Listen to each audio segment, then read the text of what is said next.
Good morning. My name's Annie Green, and I'm going to be talking to you today about how to interview and how to get those great quotes for your yearbook, whether you're talking to a fellow student or your teachers or your admin.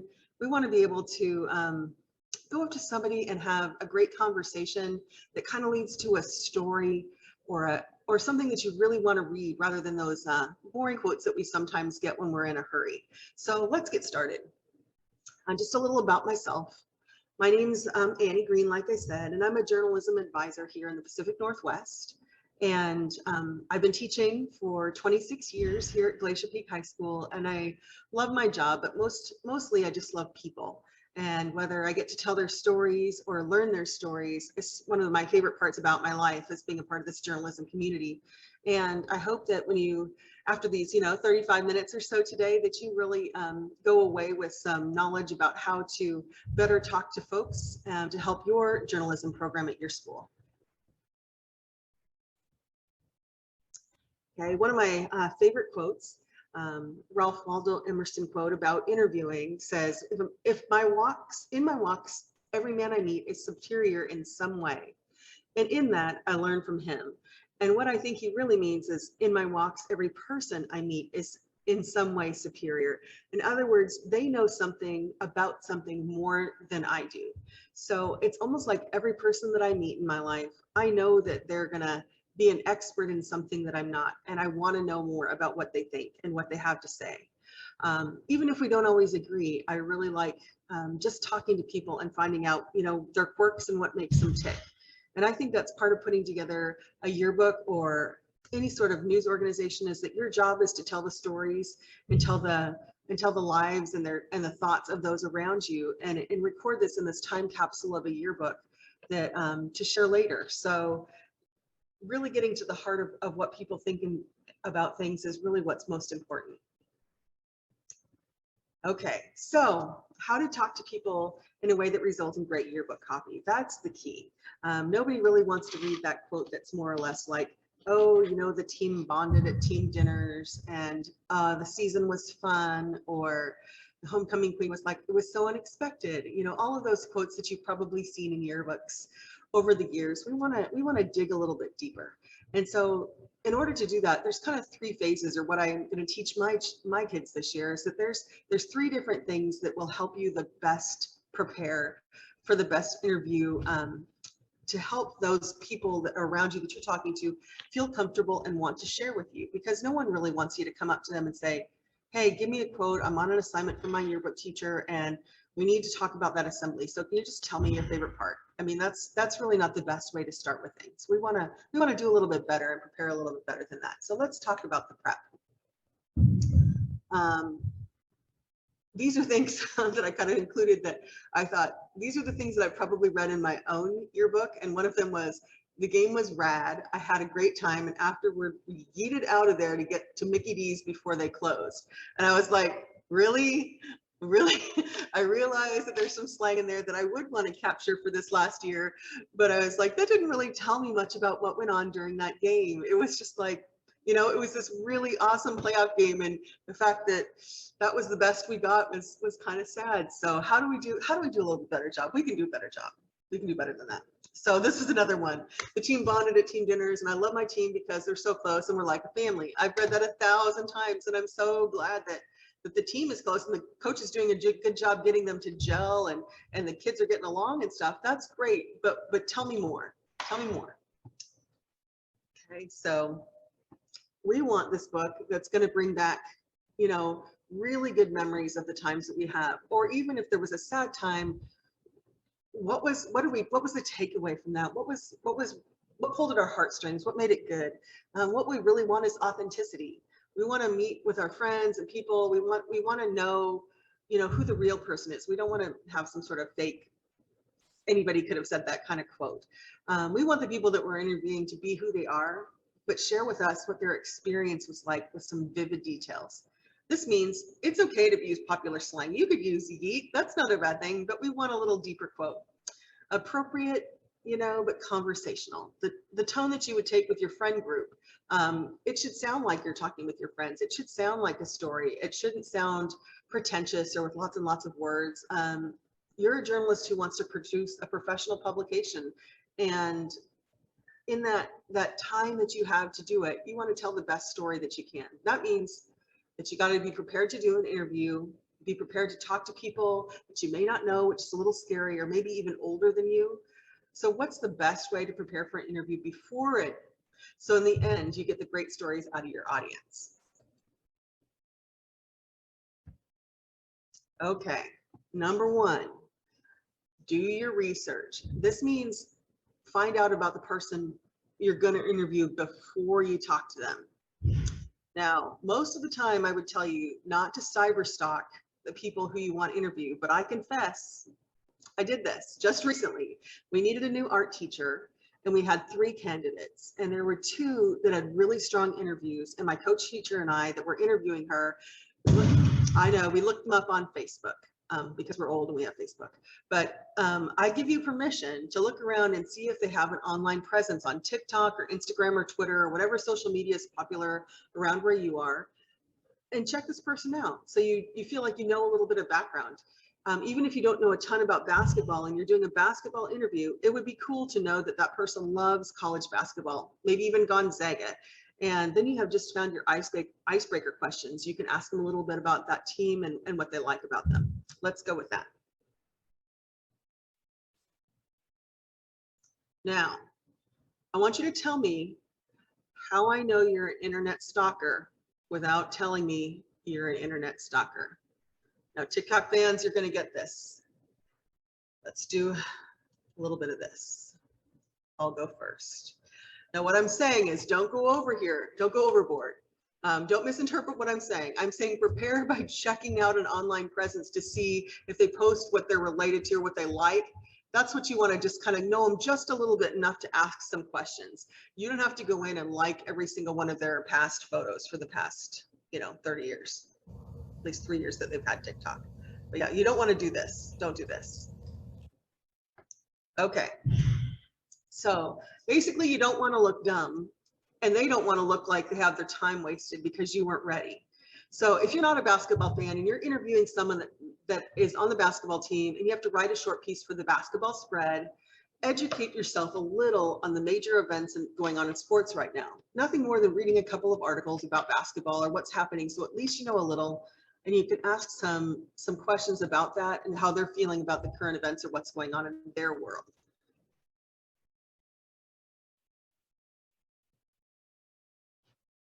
Okay, so we're going to interview the basketball star of the team, the one that's going to take you to state this year, or maybe even just the best kid on the team, even if it's the JV kid. What do they wear? Do they kind of wear their basketball with pride? Do they wear a certain jersey number that's their favorite, or certain shoes? Do they wear certain sweatshirts or t-shirts? Do they have a phone case that represents their favorite team? You're going to observe the obvious when you're doing your research on this person. One of the most important things is just that you're prepared and you know a little bit about them. So we're going to be doing a little bit of question writing, pre-question writing, just to kind of, once we've observed a few things, that will kind of dig a little bit deeper at the surface.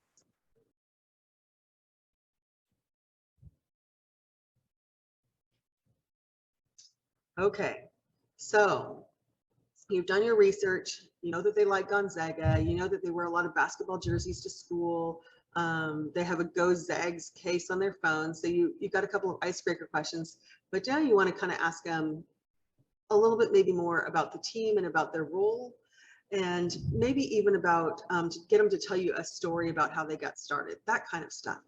So you're going to be the professional in the room, and you need to practice with your equipment.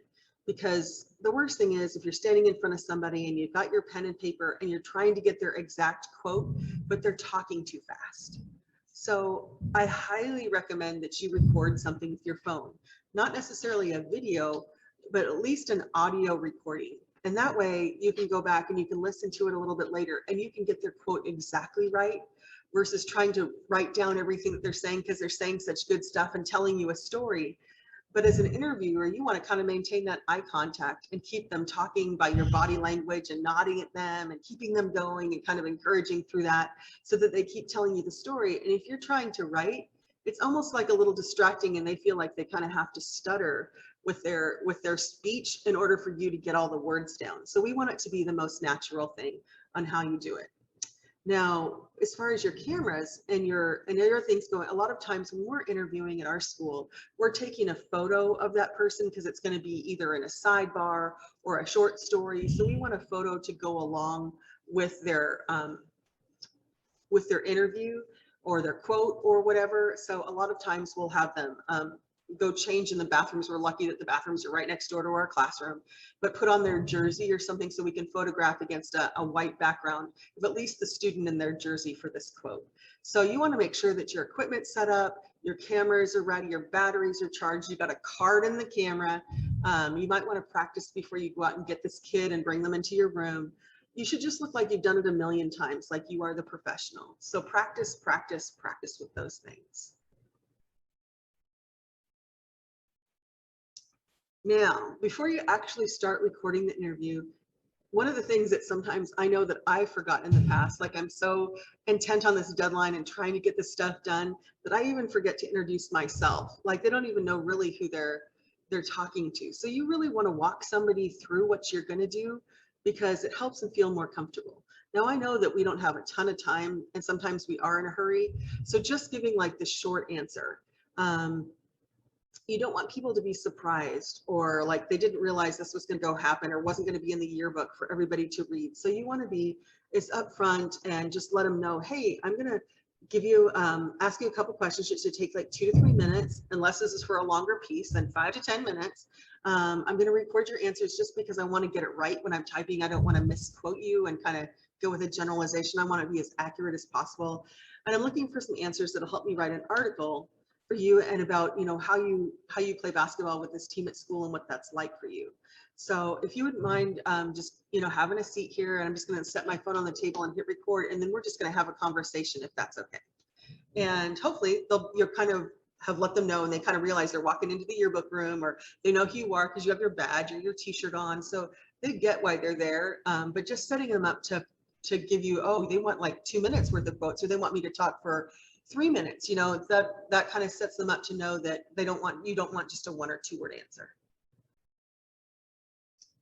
Okay, so here's where it gets a little more, intense as far as your prep. Okay, so you're going to notice that as the slideshow goes, we're over halfway through, and all I've talked about so far is just the prep, because the interview and the follow-up after that, that's the easy part. The prep is the hardest, and it's the hardest to get your classmates into because they just want to get to the good stuff.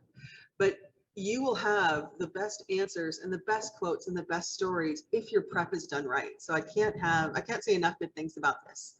A lot of people are like, I just want one question answered. Well, that may be true, but sometimes students are shy when they first get there, or they're not super comfortable. It's the first time they've been interviewed by another peer, and they may need a couple of warm-up questions till they kind of get on a roll or feel a little bit more comfortable with you and really give you that story that you're looking for.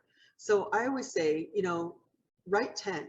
Some of them are going to be icebreakers or easy. You might start with the softball questions, but they really do kind of get people talking and they feel a little bit more comfortable.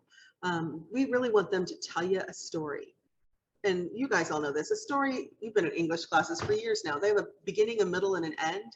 And we want to get to know them and find out why basketball. How did they get where they're going to be, where they are today, from where they were? What are their future plans? If they were a basketball commissioner, what rule would you change to get rid of because you don't think it belongs in basketball? Like, what rule drives you crazy?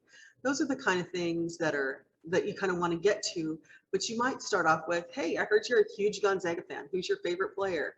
That's going to be like a 2-word answer. So I heard you're a Gonzaga fan. Tell me where that passion comes from. You're going to get a better story. So how you write your questions or how you think about it, to get to the good stuff, you kind of want to ask the more open-ended questions for the most part, so you get them to talk a little bit more. A favorite player versus tell me where your passion comes from, you might just get a story there. Maybe they'll talk about how their grandpa and their dad and their uncles and aunts used to all sit around and like wear their gear and cheer on the team, and you start to find out a little bit more about their family, where you can then ask your next question based on what they're telling you. Okay, so let's start with the icebreakers. Let's just kind of start at the beginning here.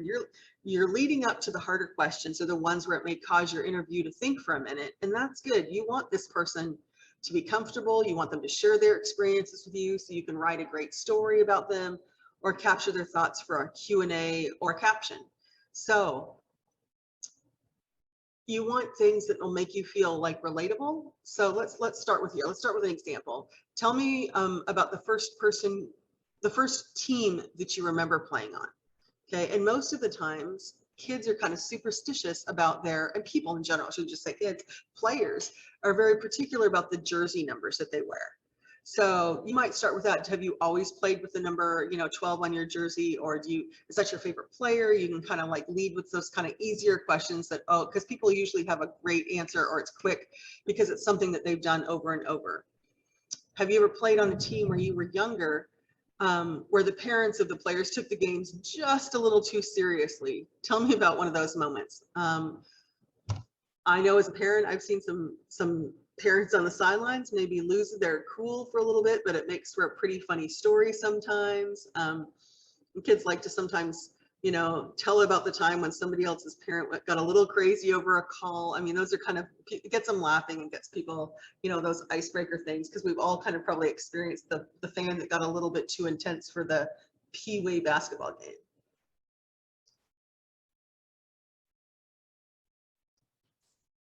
Okay, so now's the time, after you kind of softballed a couple of questions, you want to make sure that you are recording. You're seeing that flashing little light on your phone or whatever you choose to record it on. You see it going, so you know you're going to get it all.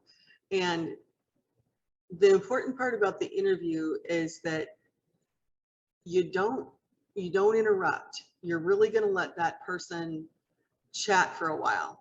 I've heard other people know, especially if there's somebody shy, they'll put a note on the door where they're doing the interview, or in that interview space, hey, please don't interrupt recording in progress. Those are kind of like helpful tips, because the worst thing is to have a friend walk by and see you guys talking and run into, ask a question, or people that are in the rest of the room who are working come over and kind of interrupt. Maybe they're in this flow of this great story. So just letting people know that you've got this audio recording and that you're doing this interview with this person, so it's obvious, so nothing gets interrupted. So there's also some apps out there that will transcribe your audio. In other words, take those voice recordings and put them into words that you can play back later in front of your computer if you want to.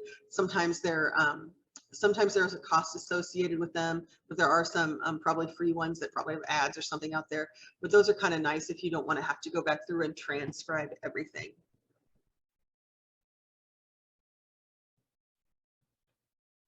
Okay. So why do I make my kids do 10 questions? Well, have you ever seen a journalist walk in who's going to interview the president or a famous person, and they don't have their questions written out? I mean, I'm sure there are a few that have been around and they know exactly what they want to ask, but for most of us, it makes us, as the person who's going to be asking the questions, we feel prepared.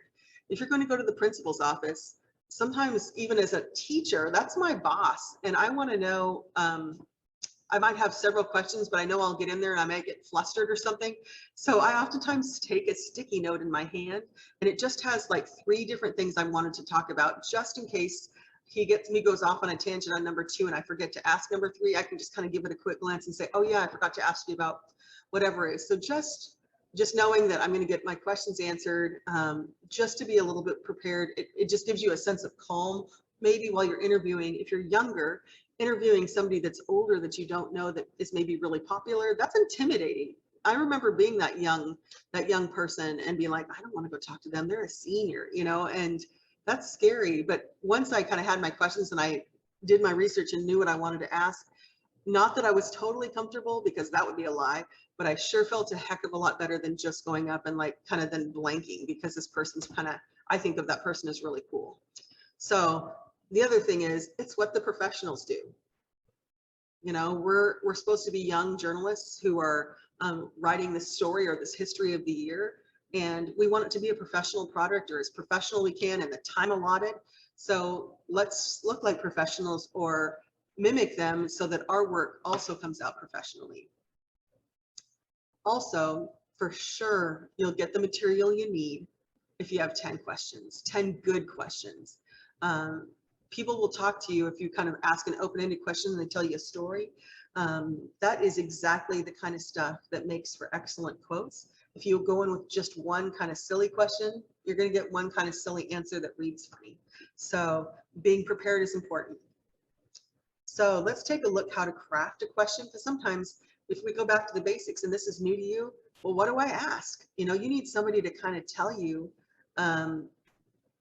you know, how do I write that one where we get them to actually talk? And you can have this whole PowerPoint, so you don't have to take notes or write all this down or anything like that. You can have it so you can come back and say, what did you say about that? So the very first thing, and I can't emphasize enough, is ask them to spell and pronounce their name. This is key. So many journalists have to go back and make a retraction or they're embarrassed. And you know, that yearbook, it's not like you can go back and fix it. So getting the name spelled right, and I'm sure some of us have had our name spelled wrong in the yearbook before, but we want to kind of never do that if there's a possibility of doing it right the first time. Very first question for me is always, hey, I know that I know you and we've chatted before, but for my recording, would you please say and spell your name for me so I make sure that I double check and that it's right? So that's the first one. It's also what every professional almost always does. So the next question I would recommend is that you ask a timeline. Tell me how you got from someplace to someplace else. So, hey, I see that you're on the star of the basketball team as a sophomore. I bet you've been playing for quite a while. Where did you start? What was your first team and how did you get to where you are now? Do you play year round? That kind of a question. So a timeline question where they will walk you through the different points or highlights to how they've gotten from not very good at this thing that you're talking about to really good. Ask about the typical day or a workout practice. So have them walk you through, what is Coach Brown?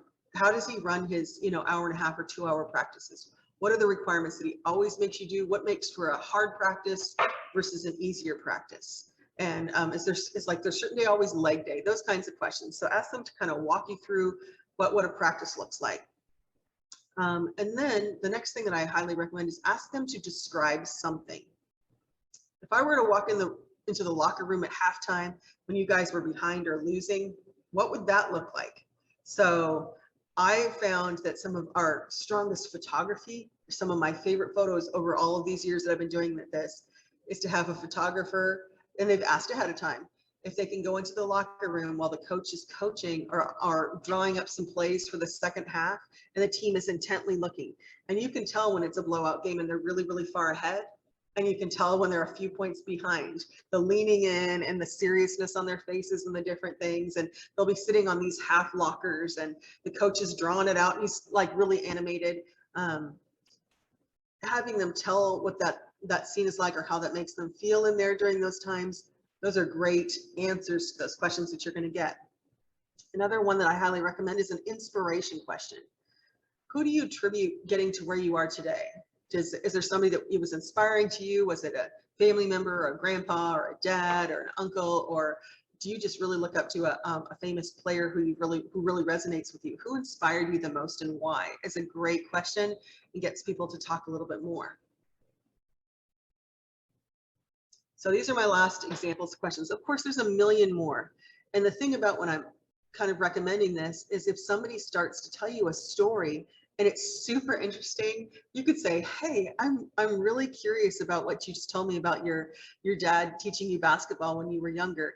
Can you tell me a little bit more about that? So you can ask a follow-up question if you're listening to something that they're telling you that will lead you to even more. You want to know more about it because it was such a little nugget or so specific that it would make for a great quote later. So you're just going to kind of follow up with that. But if some question just, kind of died, that's why you write 10. You have another one to fall back on to see if the next one really resonates with your person. So asking about an experience or how they feel on the topic. So you could say, hey, I did a little research and I saw that last year you were on the JV team and this year you're on the varsity team. What was it like for you to make the varsity team this year? I mean, was that something that you expected because somebody else graduated? Were you a shoo-in, or was this a surprise to you because you're not a senior yet? Ask them about what that felt like. What did you want to do next? Be invested, really, really listen, and make sure that this is, you know, you're giving them a chance to answer. Even though you've got all these questions, you're really listening and giving them a chance to answer. You're being quiet and letting them think. Because sometimes I know if somebody asks me kind of a deep or a personal question or something that kind of strikes, you know, at my heartstrings or something, where I'm going to be talking about like my mom or my grandma or something. I just need a minute to kind of think about how I want to share with this person that's asking me. So as you're going through this list, give that person a chance to kind of compose themselves. And if there's a little bit of awkward space, time down, you know, dead space, it's okay. Just let them sit there and think for a second. It may seem a little bit awkward to you, but they're probably lost in their thought process. So just being able to be the mature interviewer where you're just giving them time to collect themselves before you go on to the next question is really shows your expertise. Okay. One of my favorite questions is either tell me more or what comes next. So tell me more about what this is going to mean for you after your senior year. Are you going to be playing at a community college, or is this kind of it for you and your last hurrah? What comes next for you after basketball? Maybe this is it. So that kind of gets them thinking and kind of projecting and kind of telling you a future plan, which also it sometimes makes for a fantastic quote. So another one I love that gets people talking is, oh my gosh, I just was at that basketball game Wednesday night, and it came down to 2 points, the last 10 seconds of the game. I saw your team player so-and-so at the free throw line. What went through your mind as that all went down? What went through your mind? So get people to kind of tell you what they were thinking, whether they're nervous or excited. They talk about feelings and these passions, and it's usually very intense, and you're talking about a specific moment. Those are great quotes to include in your yearbook, and or especially for captions if you have pictures of that particular game. Ask about what we don't know. Okay. There's a lot of times closed practices. There's before and after the game, the team gets together in the locker room or some other private place where it's just them. You can say, you know, we aren't all allowed behind the scenes. So can you describe for folks what it's like before you come out on the floor, or is there something that you guys get to do, like a team dinner or somewhere where you're all together? What's that like when you're all together? And get them to describe that. So you're getting them to talk about things that people don't know, which is exactly what you want in your yearbook. You want people to tell you what things were like for them, but it's something that not everybody gets to experience. So you're sharing it, you're capturing that special something, not only for the basketball team, but for the readers and for their parents and people that have an interest in that specific subject. And I'm just using basketball today as my topic. This could be the theater folks, this could be anybody, but I just kind of stuck with a theme just to kind of keep it linear for my thought process. So one of the last things that I like to ask is any of the things that basically of the who, what, when, where, and why that you didn't get answered. This is the time to make sure that those few things are answered. Those are your basic journalism questions: who, what, when, where, and why. If you're talking about a specific topic, make sure they're all answered. And then sometimes I like to ask, like, throw in kind of a curveball. Like, it really doesn't relate to anything we're talking about, but sometimes I'll ask, do you have any pets? This is kind of a common follow-up question. Do you have any pets? Because people who do have pets love to talk about their pets. Pets are one of those things that are like, they're a passion, and people will spout off. If we ask the yearbook kids during Zoom meetings, which we did this last year, every once in a while we would have a pet Friday. A friend got me onto this, and so we'd all turn on. That's one of the only times I could get kids to turn on their screens, and they have their screens on, and they'd have their pet, and they would tell something about it, and it was just one of those moments where people just gushed about something that they loved. So sometimes I'll ask, even if I'm talking about basketball, how many pets? Can you tell me a little bit more about them, or what do you love about it, or something? And sometimes that is the one chance that kind of opens them up, where you can ask that last question, because you kind of opened up that little bit to their soul that you just saw when they're talking about something that they love, even if it's not related to the topic at hand. but that's kind of a fun kind of follow-up. So those are my kind of 10 generalized interview questions that should really give you a lot of material to work with as you're writing. Okay. This is one of our favorite questions that got the best answers this year. If you were in charge, what rule would you change? Because I know that, you know, if you're comparing, I'm just going back to my sports analogy, if you're comparing your college sports to your pro sports to your high school sports, they always have a couple of rules in there that they think pertain to the level of sport that you're playing. So oftentimes kids will want to change a rule, and every once in a while something will really surprise me. Like we've asked a team, you know, member before, what rule would you change? And they're like, I wish that we could do chants to get the team on the opposite side, their fans involved. Our public schools here in our state, you know, they won't let you say, you know, we've got spirit. Yes, we do. We've got spirit. How about you? They don't want any kind of back and forth. You're really only allowed to cheer for your team rather than kind of, I don't know if it's could be considered taunting, but you can't really reach across and ask or cheer toward the other team to get them to respond. So we've had people say, you know, I really loved it back when we could, you know, do our cheers back and forth, that kind of a thing. I really missed that, which was really interesting because it wasn't really a rule of the game, but it was something that they missed as being part of the team and having the fans chant. So you get really interesting questions because it's oftentimes something that they really know a lot about.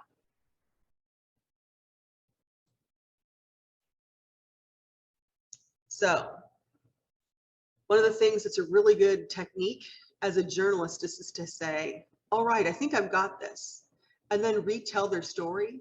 And if you miss something, it's almost human nature to fill in those details. Scott Simon at NPR says, give them something to repeat to others. So when you're collecting, you know, your information, your sandbox, you want to kind of make sure that you're recording those little details where somebody goes, oh, I heard this one thing that from the basketball player, and it's going to be this little tiny nugget, but it's specific. So as you're going through and having them fill in the gaps, oftentimes they will be, you know, specific to a fault, which is good because it gives you such great information. Because your story, you know, it really has to breathe. You want to use simple language. It's conversational. You're just kind of having a talk with this person that's sitting there. And the audience wants to hear in the same language that they would talk to this person what they're thinking. What captures an audience is stories. So you're in all of those 10 questions, you're really getting your person to share their stories with you, and you want to tell kind of the beginning, middle, and end. So there was different parts of those questions that kind of that refer back to as they got started, where they are now, and where they're going. And you want to capture your audience right off the top with those stories. So let me repeat that, and then having them fill it in. That's a really great way to keep things going. Another piece of advice is, you know, you've got 2 ears and 1 mouth for a reason, and you really want to focus on them while they're talking. Don't step on their answer because you have another great question. Let them finish everything that they want to say. One of the interviews that I watched about journalists, he said, "Oh, I'll play dead air chicken." In other words, you know, if you're playing chicken and you're in the pool and you got somebody on your shoulders and you're trying to knock the other one down, they call it dead air chicken. Who can leave the dead air space the longest? And it should always be the journalist, because people second naturally want to fill in that space where it's silent. So they might just start talking. So if you just kind of waited for a little bit, like you thought that maybe they weren't done with their story, a lot of times they will keep going. And that's exactly what you want. You want them to kind of continue on and give you those little bits of nuggets of goodness. This is my last question for almost everybody. Is there anything else you want to add? Is there anything I didn't ask? Give them a chance to ask you a couple of things. People are often curious, you know, that after they've answered several things, give them a chance to ask you, you know, where's this going to go? Or what exactly are you using this for again? Or they might just say, you know, you didn't ask me about my pet gorilla, and you might say, oh, I didn't know you had that. That's so unusual. Tell me more. So sometimes they'll just offer up those just like little weird things at the end that you didn't ask about, or, you know, that are just kind of such a surprise and such a delight. So this is no one's favorite part. Transcribe as soon as you can. This is afterwards. It should say homework at the top. I don't know what just didn't save there, but what this means is after you get this interview done and you've wrapped up and you said, hey, thanks so much for talking to me, letting it sit there for a while is not your best move. The earlier you get things kind of typed out or your favorite little nuggets of that conversation, the easier the writing's going to be because it's so fresh in your mind. So as you're transcribing and you're writing down your key quotes, remember to give your reader a reason to keep reading. So give them just these little nuggets, but they keep wanting reading more. So make sure that all of your stuff is written out and you've kind of captured those little nuggets of goodness. So when you're creating your story and you go back to write it, start with what you know. Start with what they know. So you want to be able to make sure that you know your audience and you want to fall back to life experience. You don't want to start with some esoteric rambling. You want to start with something that's just like a conversation. So the key to capturing an audience is shared experiences. Okay, so maybe a whole bunch of you were at the same game. So starting with the game where everybody was, or was a super exciting part of the story that maybe you'll get to later, you might tease with that, knowing that you're going to come back to it and fill it in. So the thing that keeps the reader reading is something that when they start it, they're like, oh yeah, I was there, I remember that. And then they want it because they already have buy-in. So making sure that you kind of capture with that life experience that other people can glom onto is going to keep your readers reading. So just to recap here, be prepared, do all of that prep work that we talked about. Make sure that you've got your questions, you've got a place set up for somebody to come in and have a comfortable conversation that's quiet. Make sure that you've kind of led them into, hey, this is going to take about 10 minutes. I can ask you a few questions. I'm just going to set my phone down here to record your answers. All of those things to set you up for a great interview is important. Ask open-ended questions. Never ask just a 2 or 3 word question. Ask them to describe something, take you back, tell me back when, tell me more, and then you just listen. That's your job. Just listen. Don't step over them. Let them talk and talk all they want, and you just sit there and just nod until they're completely done before you go on to your next question. Okay, the last part of what I want to do today is show you a professional that I think did a really great job. And he did an interview with Kobe a couple of years ago. And part of this interview is going to show where they don't actually show the journalist who's sitting next to him asking the questions. Sometimes they cut out his questions and just let Kobe ramble. But toward the end of this, 7 minutes or so, it shows the journalist like really leaning in and nodding and then asking the follow-up question. It's so natural and it's such a conversation. And I'm hoping that, as we get better at doing interviews, that yours kind of flow like this.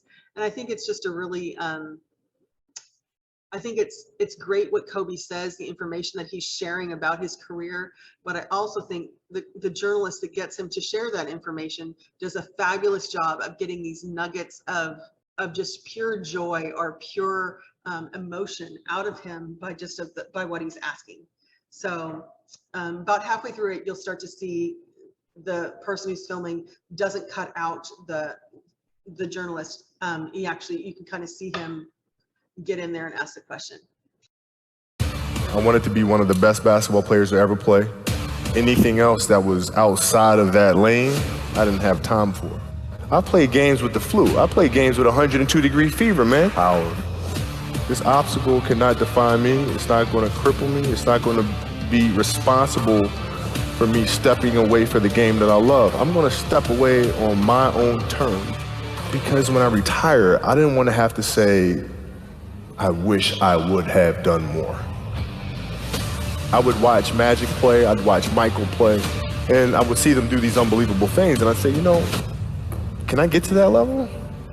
I don't know, but let's find out.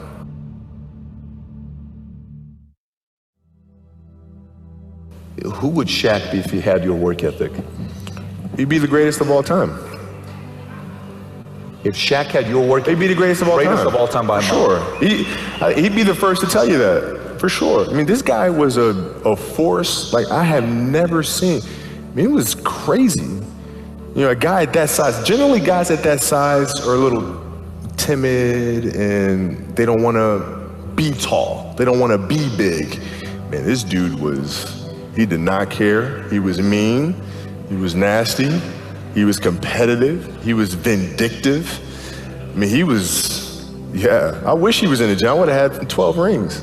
Yeah, because I don't deal with people that don't commit at that level, but then act as if they do. I don't deal with that. I don't. You know, he would say, okay, Kobe's not throwing me the ball. And, you know, media would take it and run with it and all sorts of stuff. And I'm like, well, bruh, if you were in shape, by the time I run down on a fast break and run back and then run down, you're still coming down the first time, bruh. Like, what the hell do you want me to do? Right? So a lot of our contention came from that. And even though he was older, you were still confronting him. You didn't care. Oh, I didn't care, man. From listen, day one, bro. From day one. I knew for sure, Rick Fox, my teammates, they all thought I was absolutely crazy the day me and Shaq got in a fist fight. After that day, they were like, okay, Kobe, you're certifiable. Fist fight? Oh, I'm not backing down. Listen, ain't no way.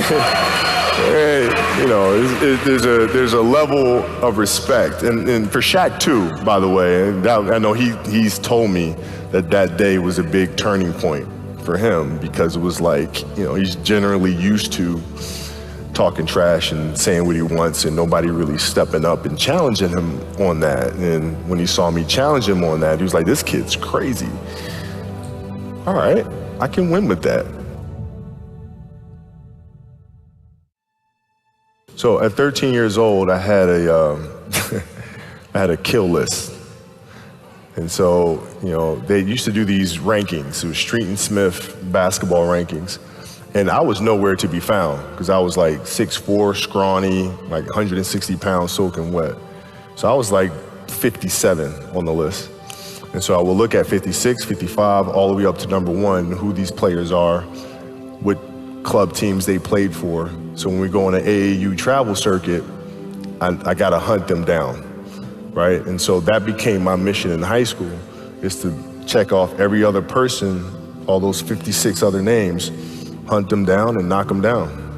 So like at 13 years old, you know, I played the longer game, because my game wasn't about being better than you at 13. It was to be better than you when, you know, the chips are really on the line.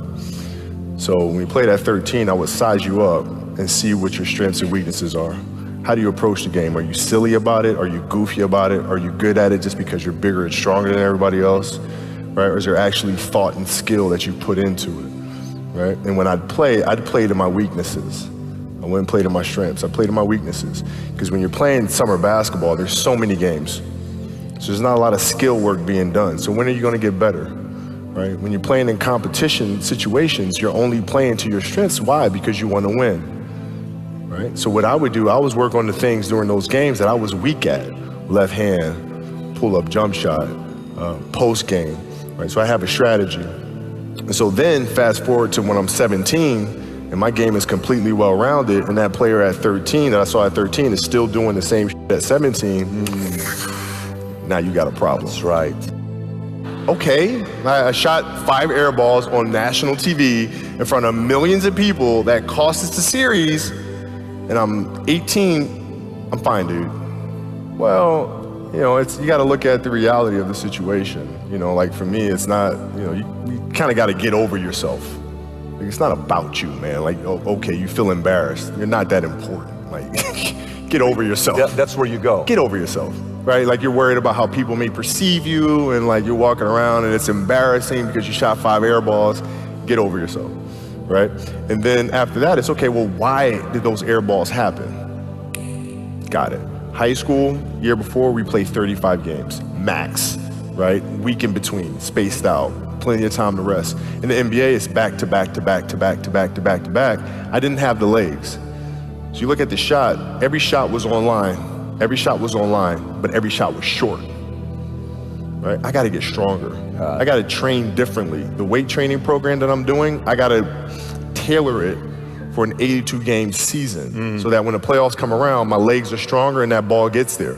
So I look at it with rationale and say, okay, well, the reason why I shot air balls is because my legs aren't there. I go, well, next year they'll be there. That was it. Done. And we had a game against Toronto in 2000, and Vince was tearing the league up. My back was jacked. But like the perception of that, like what? Kobe's missing the game against Toronto and Vince Carter because man, my back was really spasming. But people will be like, what? Oh, he's ducking Vince. Excuse me? No, I don't think so. So I would be in the layup line like, okay, there's a lot of days where you can rest and recover. Today ain't one of them. Your back can bother you any other day. That shit ain't bothering me today. He gonna have to see me today. Yeah. Amen. Yeah. You're playing against the Golden State Warriors. Score is 107-109. You guys are close to getting into the playoffs. You know exactly what happens in the game. You go up, you're about to take your shot, and then all of a sudden, boom, Achilles happens, right? Friend of mine, Nima, he is here just to listen to. He played ball. And he told me, he says, Patrick, I don't think you understand. He says, when I tore my Achilles in high school, he says, 4 friends of mine dragged me to my house. I was crying from there straight to the hospital. He says, I have no clue how the hell this guy did it. He went and hit the free throws, and then you walked off the stage. Yeah. And then you got the surgery done. Yeah. How the hell do you tolerate that kind of pain? I use this. I tell this example, and I think this is the best way to explain it. You have a hamstring injury, you pull your hamstring really, really badly. You can barely walk, right? Let alone play anything. Soccer, basketball, volleyball, whatever it is. You can't do anything. You're at home, all of a sudden a fire breaks out in the home, right? Your kids are upstairs, wife is wherever she may be, it's going down, right? I'm willing to bet that you're gonna forget about your hamstring, you're gonna sprint upstairs, you're gonna grab your kids, you're gonna make sure your wife's good, you're getting out of that house. The lives of your family are more important than the injury of your hamstring. And so when the game is more important than the injury itself, you don't feel that. But you go into the locker room, and then one of the reporters comes up to you and he says to you, Kobe, are you convinced that they told you it's probably torn Achilles? They're gonna do an MRI. Are you pretty convinced that's what it is? And your answer is yeah. Then one of the reporters says, but if anyone is gonna get through this, it's probably you, right? You put your head down and you say, oh man.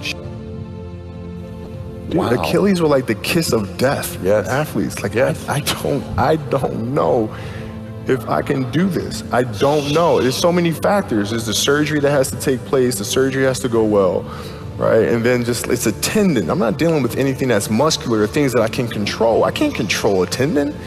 You know what I'm saying? So like, I don't know. And then thinking about what that process of recovery is going to look like. It's a long one. Do I want to do that shit? I don't know if I want to do it. I don't know. So that was the hardest part.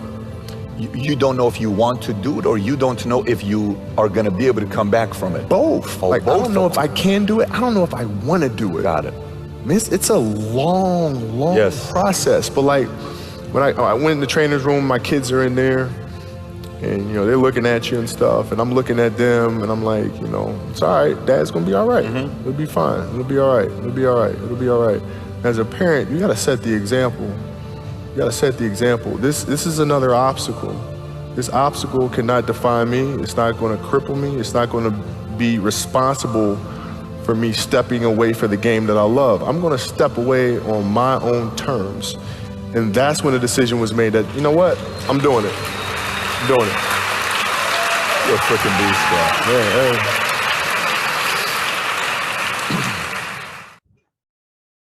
What I really want to say with this follow-up interview is just that when you listen to Kobe's answers, and despite his couple of curse words, I apologize. I didn't hear it the first time. I was so into what he was saying. But what I want to say is that the reporter got so into the story and got him to describe what things were like and got him to talk about his family and the people that were important to him, not just about basketball, but even through injuries, how you move forward from that. And that's what really makes a great interview, is getting, I want you to notice how little the journalist talked and how much Kobe talked. And that's kind of the right ratio. You're really getting them to talk because you get them in that moment. So I hope you enjoyed that. I really enjoyed watching somebody who's a professional do what they do. And if you have any questions, I'm putting my my email up here on the screen. I'm very quick about responding. So if you have any questions about how to conduct a great interview or have any questions about this slide presentation, please reach out and I will make sure and follow up with you right away. So thanks for coming today.